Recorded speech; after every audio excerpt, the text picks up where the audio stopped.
To display fortitude, or as we'll often refer to it, courage, it is vital that we recognize that we are vulnerable. And this might run counterintuitive to what we consider to be brave or courageous, admitting our vulnerability. It runs counterintuitive to at least the versions that are put forward by pop culture, at least.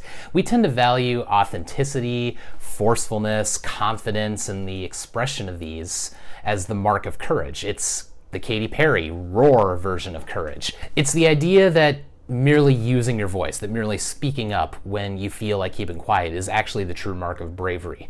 We may identify a malevolent force, and we might use all of our strength to push back against the oncoming tide. We may stand against the powers that seek to prevent us from actualizing ourselves in the way that we deem most appropriate. It's pretty much like the I'm gonna do me version of courage. Basically, we consider it brave to just be ourselves. Now, don't get me wrong, there's nothing inherently wrong about being authentic. In fact, I'd recommend you live a lifestyle of authenticity. It makes for better writing when you are honest and open about your opinions, just saying. But we're discussing virtues here.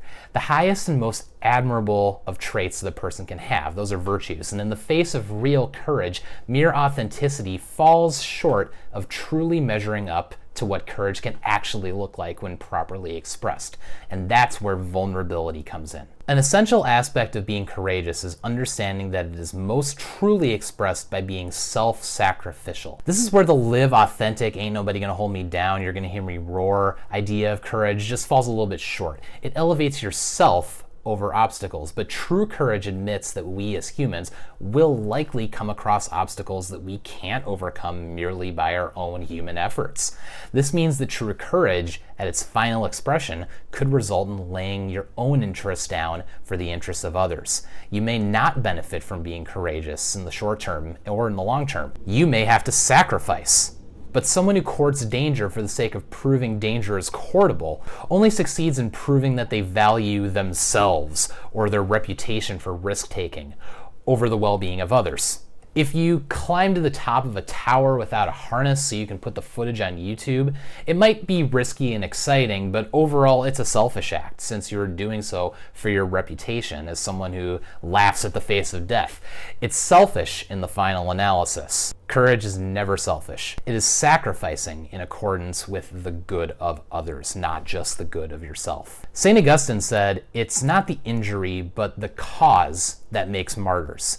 Therefore, a courageous act is one where we face our fears with an aim towards the good, standing up for truth, laying your life down so that others may live. That's the mark of true courage, endurance, not reaction.